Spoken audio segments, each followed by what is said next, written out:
get when it is a mother, a daughter, and three criminals. My next anniversary freaking fucking cool movie ever, I feel like.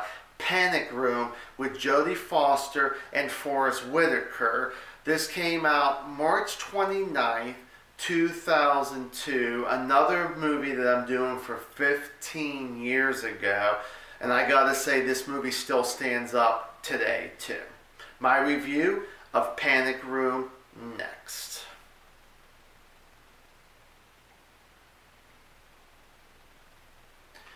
Panic Room.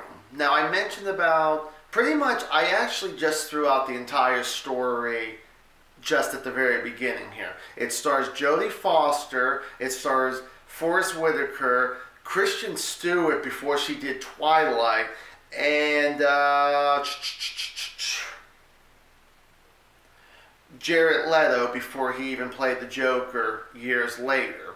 So the whole thing is that it's about this mother and daughter who actually just, the mother recently got divorced, and her and her daughter are actually moving into this nice, pretty nice, who are actually moving into this very nice neighborhood. Well, what happens is that night they're of course both in bed, and here comes your three criminals here. You have, like I mentioned, Forest Whitaker's one of them, Jared Leto, and we also, I forgot to actually mention, Dwight Yoakam, who's actually a country singer, but man, his character, we'll get to that in a moment here. So the thing is, we get these three criminals. It turns out that this family, or should I say this mother and daughter, were not supposed to be in this house quite yet.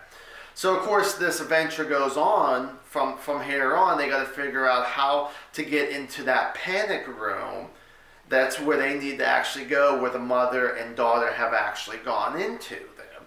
So the thing is, and this whole thing takes place in one place, and that is actually in this house. You get like a very brief, maybe at the very beginning, walking on the sidewalk and showing a little on the outside, but pretty much this whole movie takes place in one day. There's a little bit of daylight, but it's mostly night with this whole thing and all this whole setting here. This is directed by David Fincher, who also directed a great movie called Seven that I really loved a lot too. Now the thing was, he always David Fincher, he is so creepy in his own way, but I always like him as a director. No matter what no matter what he directs, he always finds a way to always kind of screw with the audience a little bit. Maybe not as much with this one, but like Seven. There was a movie I want to say, it was called The Game with Michael Douglas. It was like a late 90s film, I want to say. And also Gone Girl, he also directed too, with Ben Affleck. So the thing is, back to Panic Room here. So the thing is, I mentioned about,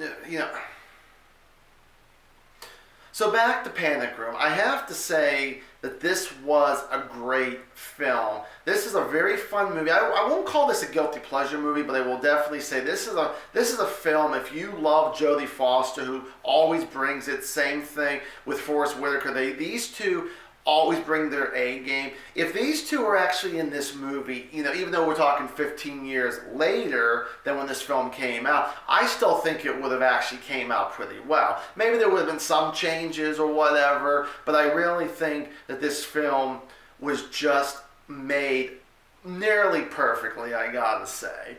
And the thing is, because you also kind of add a character in, or two characters later on, one of them actually being Jodie Foster's husband, or ex-husband to be exact, and it was just like, I get the whole thing that there's, I get the whole reason behind that, because they talk about it in the film, why he finally comes in to a point, but it was almost like he pretty much was there just to get his ass whooped by Dwight Yoakam. And I mentioned him, his character's name was Raul, and I have to say, great singer, but I've never seen him in any other movie but this film, but oh my god, he brings the goods in this film. He's pretty much, I want to say he's kind of a hitman, and he's kind of a bodyguard, but he pretty much just beats the crap out of her ex-husband, and it just, honestly, it just worked out. I kind of felt like that's all the husband was there to do, was get the shit kicked out of him too. There was really no point, really no other point for him to be there.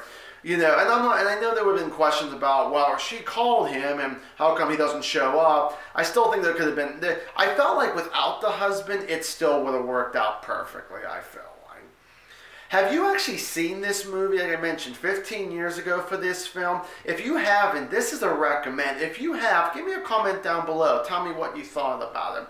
Thank you guys so much for watching. We watched another anniversary film, Panic Room, 15 years ago, as I mentioned. And as always, stay awesome.